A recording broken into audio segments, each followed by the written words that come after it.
What's up everybody, welcome to Kinnear Reviews, and today I'll be reviewing Atomic Blonde, which is directed by David Leitch, however you say it, who was one of the directors of John Wick. So you're probably expecting really cool action sequences, for it to be shot well, for it to be really pleasing to the eye, and just take everyday action movie tropes and change them up a bit, which you do get for the most part in this movie. So Atomic Blonde is about Lorraine Broughton, who is an MI6 agent who has been given the job to go to Berlin to retrieve the list, which is a list full of operatives' names on all sides of Berlin, so she has to go there and meet up with David Percival, who's another British agent, and bring the list back before it falls into the wrong hands. And Charlize Theron is great as Lorraine. She gets the no nonsense, very serious, just wants to get the job done character that she is down perfectly. So she was a great choice for this role, and you can really feel that she can take a fight and beat the hell out of people when those fight scenes happen. So they've just made a really cool badass spy character for this movie. But the only thing I have a problem with is that I couldn't really get behind her and behind the job she had to do, and there's no real emotional connection for us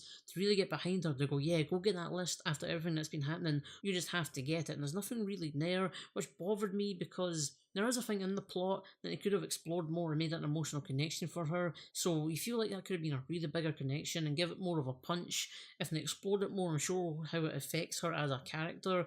I just feel like I would have just brought her character up a whole lot more. And when she meets James McAvoy's character, David Percival, it's great seeing them interact because his character is more fun, more out there, more weird. He's been in Berlin for probably a bit too long and has gone a bit too deep into the mission, so he's just a bit more wacky. And when they two kind of clash with her no nonsense, always serious, to the point agent, it's fun just to see them knock off each other, and she's really fun and weird in their different aspects of handling things. Just makes a really cool, fun chemistry to watch on screen. And the biggest thing for this film for me is the styling, just the way it's shot, the way they use colours, the kind of retro feeling they give it. It's just really cool to look at because the shots are awesome, the way the camera moves about, it's kind of free moving with the character going through fight scenes, and it's quite far back during fight scenes so you can see everything, which I love. And the use of colour is great. It's such an eyeball pleasing film with the purples and blue colours and stuff. There's a whole scene which is just her walking through a hallway, I think it was, with blue and purple light bouncing off her. There's a nightclub scene which just lights everywhere, and those colours are even in scenes where those colours wouldn't exist in the kind of the rooms they're in. She's in a hotel room and there's blues and purples and pink light bouncing off everything. So it's a really cool thing to look at.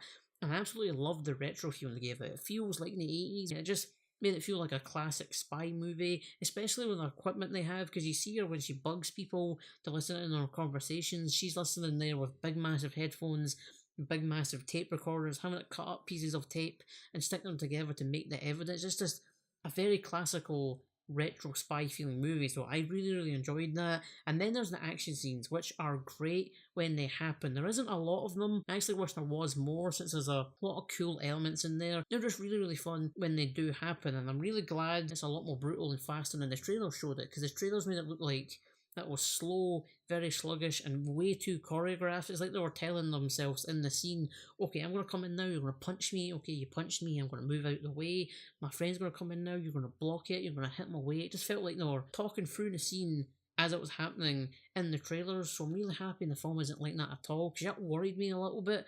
But it is brutal. You can feel every punch, every kick, every gun slap. You can feel the emotion that's going through her. That's where the emotion comes out in this character, where she's beating guys down to a bloody pulp. And they just did a great job. The action is awesome. There's a whole 7-minute segment of a fight scene. They're in a hotel and going up and down stairs, going into different rooms, going around corners, and the camera's just jumping around with that.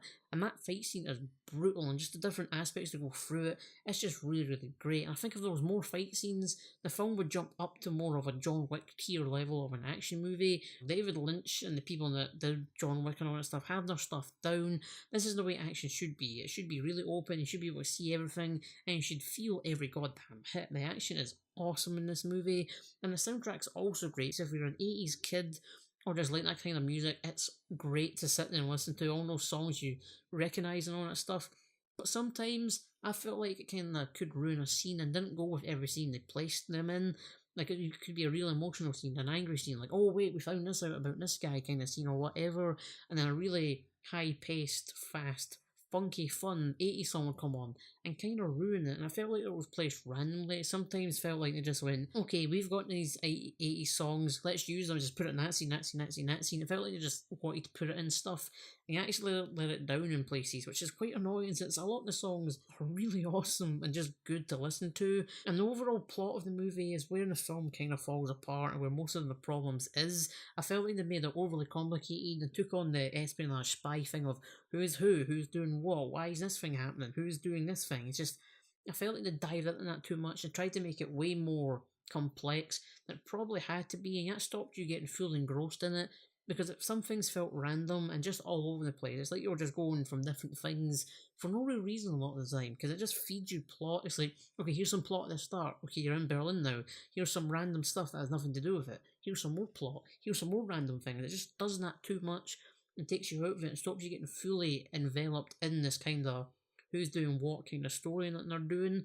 I feel like if it was just simpler, where it's like, okay, go get in the list, Berlin, yada yada yada, meeting this guy and this guy and this guy and this guy, and then getting to the end of it with the fight scenes involved and all that stuff, I think it would have just been better. I felt like they tried too hard to really push the espionage thing of someone undercover trying to uncover something else. It feels like they just flung too much stuff at it. If it was more simple, just had these great characters interacting, the fight scenes, and just a basicer story, and it still could have had the same one, just make it a bit more easier to get there, take out some scenes and MacGuffins and things that led to other things happening that probably shouldn't have been in there, or just, it would have been better without it. So I feel like the plot just lets down a lot of cool elements and just makes it feel sluggish. It's very slow in times, and just scenes that you're stuck in, which you feel like don't have anything to really do with it.